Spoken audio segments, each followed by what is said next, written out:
Muy buenos días, Panamá. Hoy es lunes 24 de agosto. Un día, bueno, señores, hoy empieza la especie de desescalada en nuestro país. Recuerden, hoy es día de salir de mujeres, pero no necesitan salir por su número de cédula.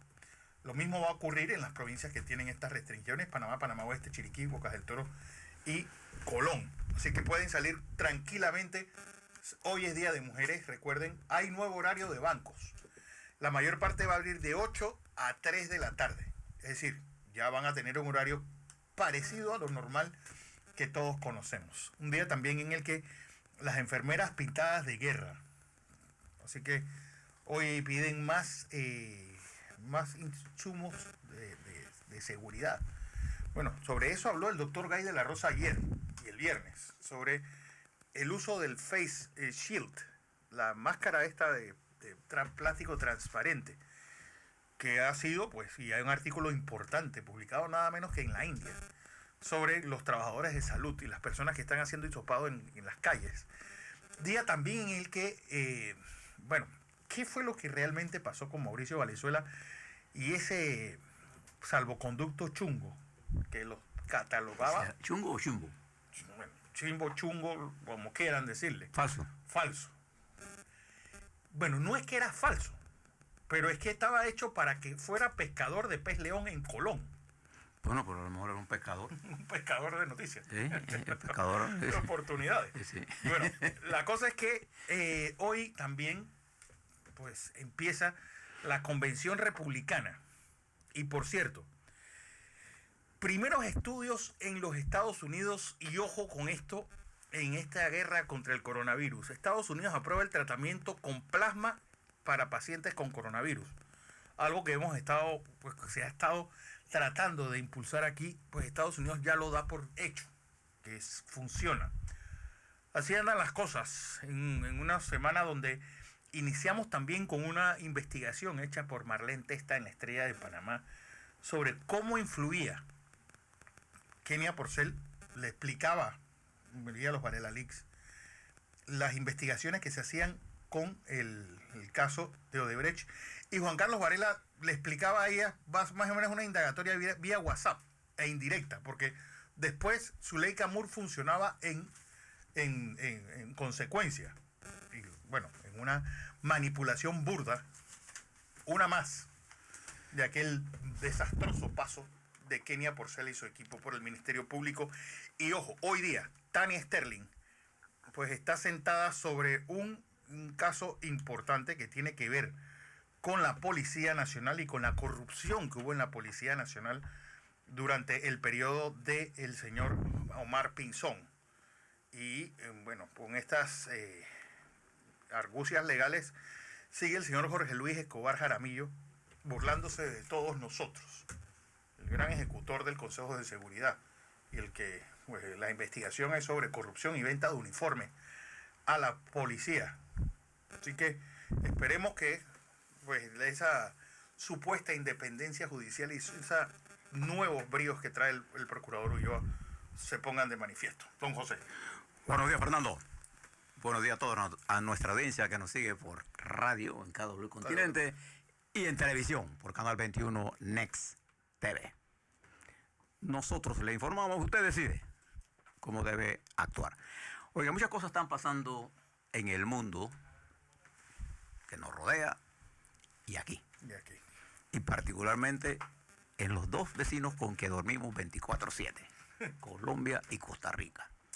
Ahí le hablo un poco sobre esas cosas que son importantes. Pero le voy a dar notas que mientras usted se toma su café, se está arreglando, escucha, que no ven, un lunes lleno de noticias. Y permítame comenzar a contarle lo que está ocurriendo en el mundo. Usted sabe, Fernando, que el primer ministro de Japón,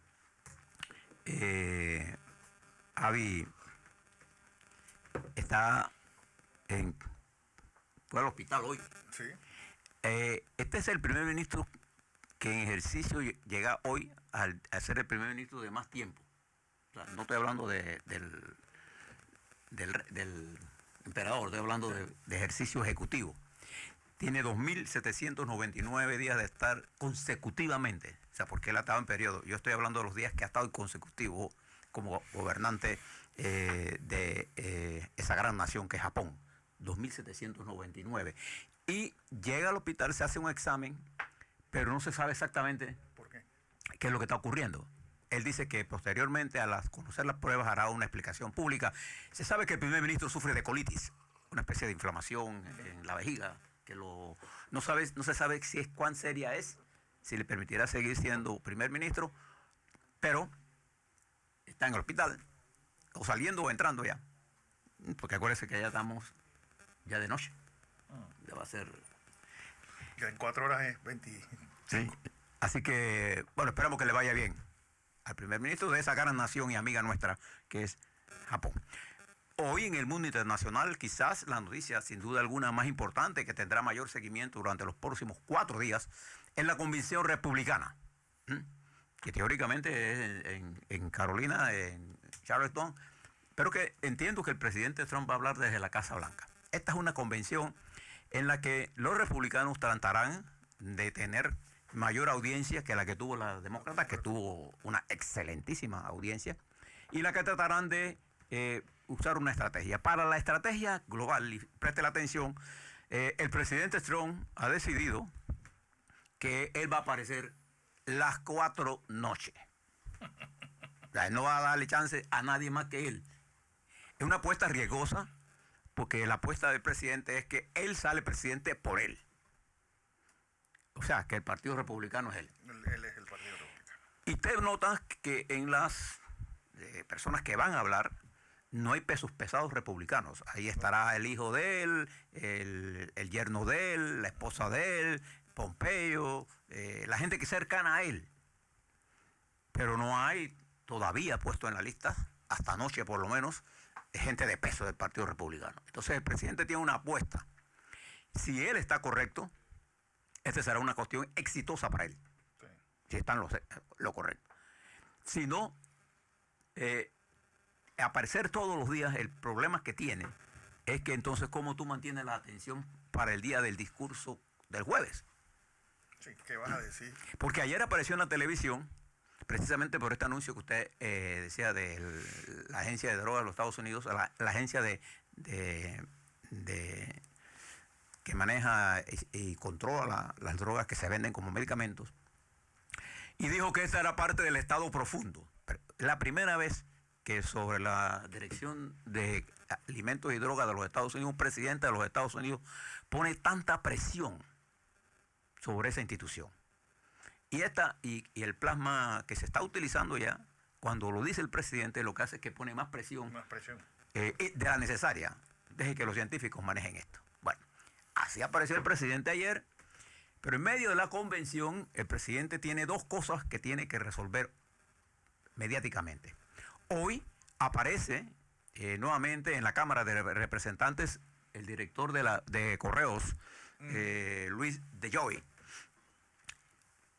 En el momento en que ayer el presidente dijo que las cajas que van con las boletas no están bien descontaminadas, sembrando el terror de que no toquen esas cajas. Fíjese. Y este señor aparece hoy en el Congreso el día en que se inaugura la convención republicana. Esto le está dando idea de que esto es dame que te doy. Con mucha razón el presidente Trump se quejaba de que esta citación el lunes tenía una intención, y claro que tiene una intención política. Meterse dentro de la convención para decir que este caballero constituye un peligro para la democracia. Para hoy las cadenas se van a dividir en 2. Hoy le van a dar en la mañana cobertura a esto, van a haber preguntas muy duras sobre este caballero director de la oficina de correos. ¿Y por qué yo le cuento todas estas cosas? Así, cuando un amigo de uno de esa magnitud como los Estados Unidos está enredado, entonces uno tiene que andar con cuidado.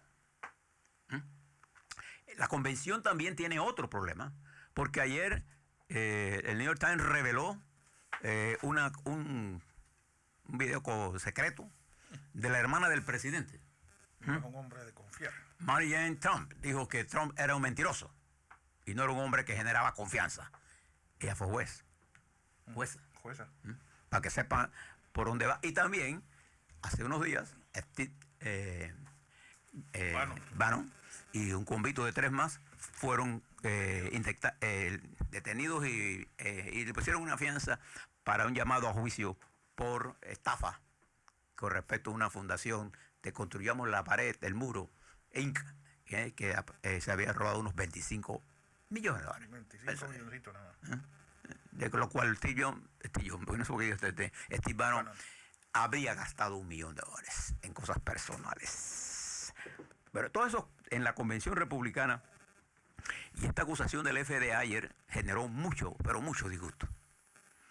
Y le quiero plantear esto, Fernando, porque ahora en el otro segmento, cuando le demos las informaciones de Panamá, ayer leí un artículo que apareció en una revista de la CBMA que se llama The Declining Case Fatality Ratio in England.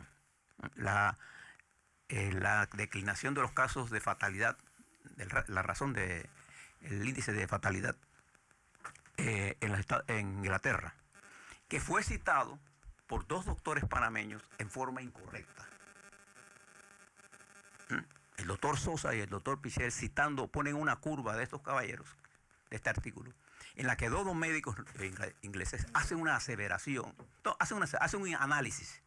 El análisis no era sobre hidroxicloroquina ni sobre medicamentos. Estos son especialistas en economía de la salud. Ellos lo que hacen en este artículo es intentar ver por qué su modelo de predicción de las fatalidades estaba disparado de la realidad. Y entonces hacen un ajuste, un estudio con casos, y hacen algunos ajustes en el modelo de predicción. Pero al final del artículo hay un llamado de la revista que dice que esto es la opinión de ellos 2 y que no tiene nada que ver con la posición oficial de la revista, ni del gobierno, ni de la salud pública, ni de los médicos tratantes de esta enfermedad. Pero aquí lo pusieron, uno de los doctores dijo que que allá esta variable había bajado, Fernando, sin uso de hidrocloroquina. El artículo no habla nada de eso. Eso lo metió él porque le dio la gana. Y lo que usted debe saber es que entre más positivos hay, el índice de fatalidad es la cantidad de muertos entre los positivos totales. Entre más alto sea el denominador, más bajo es el índice. Lo que uno tiene que medir ahora es la mortalidad. Y en Panamá, la mortalidad ha bajado. Sí. Ahora se los voy a explicar en las láminas que tenemos. Le quiero llamar la atención a los profesionales panameños que no estén citando fuera de contexto los estudios científicos. Eso no me parece ético. Por lo menos, por decirlo menos.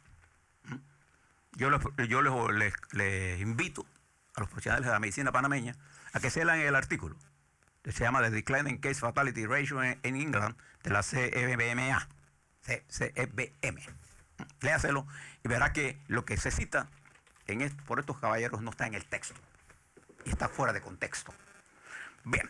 Ahora veamos lo que está pasando en el COVID a nivel mundial, Fernando. A ver, 23.653.501 casos. Son los positivos mundiales. 817.441 fallecidos. La tasa de letalidad mundial es de 3.46. Hay 6.923.548 casos. La tasa de letalidad es en español, que es la traducción de fatality. Eso es lo que está ocurriendo en el mundo. En los Estados Unidos se acerca a los 6 millones. ¿Está en 5.9? A ver. Estados Unidos está en 5.8. Sí, bueno, 5.9 porque es 5.874.246 casos. ¿Y los muertos? Y los muertos están en 180.605. La predicción es que para el 1 de septiembre estará sobrepasando los 200.000 en los Estados Unidos los muertos. Y este es el problema de cómo el presidente en estos 4 días va a hablar de COVID sin hablar de los muertos. Es difícil, complicado para... Pero el presidente Trump es un excelente... manipulador. Es un excelente manejador de la televisión. Cree él. Bien. Mientras Brasil, con 3,6 millones... 3.605.783. ¿Y cuántos muertos? 114.744. 115.000, redondelo, y eso es lo que va a Brasil. Ayer el presidente brasileño amenazó con darle un puñete en la boca a un periodista de O Globo. Para que usted tenga una idea, O Globo no es que de la izquierda ni nada. O Globo es un periódico conservador. Un multimedia. televisor principal. Es la televisora más grande del mundo. Digo, pero no es de izquierda ni es conservadora. Representa los intereses del establishment financiero de poder en Brasil. Frío. Pero él amenazó con darle un puñetazo a este periodista. Y en México la situación sigue siendo igual de... 623.566 casos, 64.104 muertos. Y por ahí está Perú. Una tasa de letalidad de 10.28. Es decir, si hubiera un mexicano, tiene 3 veces más probabilidades, si es panameño o en el mundo, de fallecer. En Panamá tendría 4 veces más. Somos en 2. Sí, estamos en 2, así que sí. Perú, 594.326 casos, 27.663 fallecidos. Así anda el Perú. Pero si usted le suma a Perú la contracción económica, la crisis política que se ha generado por el eslogan de caiga quien caiga y la manipulación de la justicia, el lawfare, que ha hecho tanto daño en Perú, en Colombia, en Brasil, en Argentina, en Panamá. De eso le vamos a hablar nosotros a partir de mañana en una serie de cómo la manipulación de la justicia en casos específicos, para tomar nada más unos ejemplos, ha creado se ha multiplicado. Y ayer se postuló en Ecuador la terna con Rafael Correa de vicepresidente, emulando un poco lo que pasó en Argentina, y están tratando de impedir que Correa pueda correr.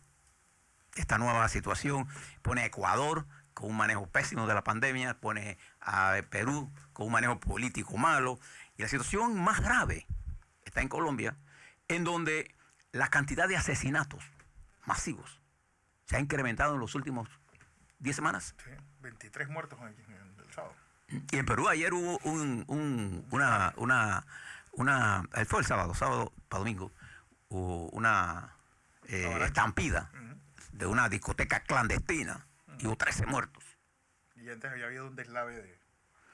Fíjense, en medio de la pandemia, y entonces usted se va a los Estados Unidos, la situación en los Estados Unidos tiene unas cosas en positivo. Por ejemplo, los casos positivos van bajando, pero los muertos también, la tasa va bajando lentamente, pero los cálculos nuevos indican que podría llegar, si es hasta diciembre, hasta 300.000 muertos en los Estados Unidos. Cualquier modelo que usted busque no es saludable.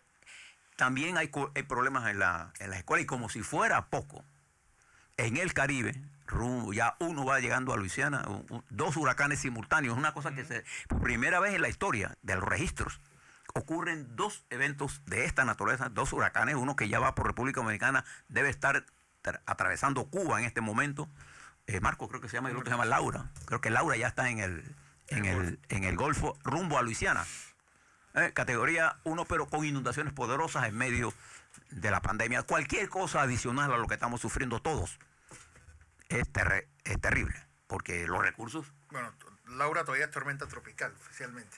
¿Dónde está? Sobre República Dominicana. Y Marcos huracán Marcos ya está entrando en la boca en la curva del Golfo. Eso está ocurriendo simultáneamente. Es un fenómeno que por primera vez se registra. Sí, bueno, perdón. Marco está sobre Cuba. Laura está sobre Cuba y el otro está enfrente de... Sí, hay uno que ya pasó a República Dominicana, está sobre Cuba en esto. Yo lo vi esta mañana, estaba sobre Cuba. Bien, toda esta cosa está pasando en el mundo. Mientras, fíjese, algunos de los focos políticos simultáneos a la pandemia. ¿Y por qué esto es importante? Porque tiene que ver con nosotros. En el Mediano Oriente, a pesar del acuerdo que hay entre Israel y los Emiratos Árabes Unidos, que fue un avance, pero no el avance que se había hablado en el plan del presidente Trump, pero un avance. Y uno siempre debe impulsar los avances en la lucha por la paz. Ayer hubo una explosión en el gasoducto en Siria y un apagón total en Siria, para más sufrimiento de ese pueblo. La situación en Yemen es increíblemente dolorosa. Las imágenes de niños con desnutrición, es una cosa horrible, terrible lo que está pasando. Y el mundo lo vive como si no estuviera pasando nada. Y una epidemia de cólera también desde hace... Y encima del cólera, pero y encima de eso el COVID. En Arabia Saudita, que es la responsable de los bombardeos. El desastre de... Y la guerra. En Irán la situación es complicada por demás, por las sanciones. Los Estados Unidos intentan poner más sanciones, pero los Estados Unidos no tienen los votos en Naciones Unidas para hacerlo, lo que es parte de la política exterior llevada a las elecciones en los Estados Unidos. La situación en Bielorrusia, ¿no? Ayer hubo una manifestación en Lituania cercana que llegaba hasta la frontera. Señor bajando un helicóptero con una ametralladora en la mano. Sí, el presidente Putin le ha dado su respaldo a Lukashenko, que creo que ahora, al cerrarse la salida política, vamos a tener una prolongada situación de desestabilización. Y la razón por la que Alemania y Francia entraron a pedirle a Putin una mediación es para buscar la estabilidad política. No puede haber desarrollo económico con inestabilidad política. No. Todo lo que intentan desestabilizar políticamente a un país en medio de una situación como esta, no lo van a lograr. Una cosa es pedir el diálogo, una cosa es luchar por el entendimiento nacional, y otra cosa es utilizar la justicia como elemento de persecución, como elemento de desestabilización o como división. Los países solo pueden enfrentar esto en medio de la unidad. No hay forma de poder hacerlo de otra forma. Mientras, observe la disputa China-Estados Unidos en franco deterioro, y espere durante los próximos 2 meses, quedan 70 y tantos días para la elección de los Estados Unidos, usted espere un incremento de la presión interna entre los Estados Unidos y China, lo que tendrá un efecto en el comercio mundial. Y los ojos del mundo están puestos sobre una de las áreas donde más tráfico de comercio hay, que es Panamá. Le dije hace unos días que el incremento de las noticias positivas del comercio por Panamá era noticia de primera plana en Bloomberg. Entonces, Panamá es uno de los puntos que uno mide. Uno lo mide también en el canal de Suez, uno lo mide en Singapur, uno lo mide en el estrecho de Taiwán. O sea, todas esas cosas son importantes. Las cargas, el movimiento de carga en Nueva York, el movimiento de carga en el oeste de los Estados Unidos, el movimiento de carga en China, en Japón. Por eso es que esos países son importantes para nosotros, porque son nuestros clientes. Nosotros tenemos 146 puertos a los que le damos servicio, 146 puertos en el mundo. Y por eso lo que pasa en nuestro país tiene tanta importancia. Y le doy mucha importancia al ataque global que nos montaron de hace unas semanas contra precisamente la línea de flotación de nuestra estructura económica. Entonces uno tiene que mirar las noticias siempre para ponerlo en contexto y entonces poder decidir las estrategias locales. Y es por eso que para nosotros Japón es tan importante, la estabilidad de la India es tan importante, por eso para nosotros la estabilidad de Estados Unidos es tan importante, las relaciones entre los Estados Unidos y China son importantes porque ambos utilizan el canal para el comercio y entre más uso ellos hagan, más ingresos tenemos nosotros. Igual que el precio del cobre y del oro. El del cobre hoy 2.91 la libra. Y el oro llegó hasta 301 el viernes. 1949. Bajó. Sí, bajaron. Bajó porque el oro estaba en 2000, llegó a 2020. No, y fíjese qué cosa, Colombia vendió 2/3 de su reserva de oro cuando el oro todavía no había llegado a su cúspide. Sí, bueno. Es la cantidad de plata que perdió Colombia por esa operación. Bien, a la vuelta vamos a hablar un poco sobre el COVID en Panamá. ¿Qué dicen las curvas? ¿Hacia dónde vamos? ¿Hay noticias positivas? Sí, hay noticias positivas. Y eso es importante en esta apertura. También vamos a hablar sobre lo que la decisión del Contralor General de la República de poner a escrutinio público el audito sobre el hospital modular. ¿Eso es legal? Eso es populismo puro y duro. Eso, desde el punto de vista legal, eso lo vamos a ver desde el punto de vista del impacto que eso puede tener en la administración de gobierno. La Contraloría tiene una legislación específica. Vamos a hablar sobre ese tema, vamos a hablar sobre el problema legal y cómo vamos a analizar nosotros los casos legales para que usted vea que la justicia mal manejada lo que hace es crear más incertidumbre. Y la incertidumbre aumenta el riesgo. Y el riesgo aumenta el peligro de cualquier país, entre ellos nuestra patria. A la vuelta, Así en es. nuestro otro escenario.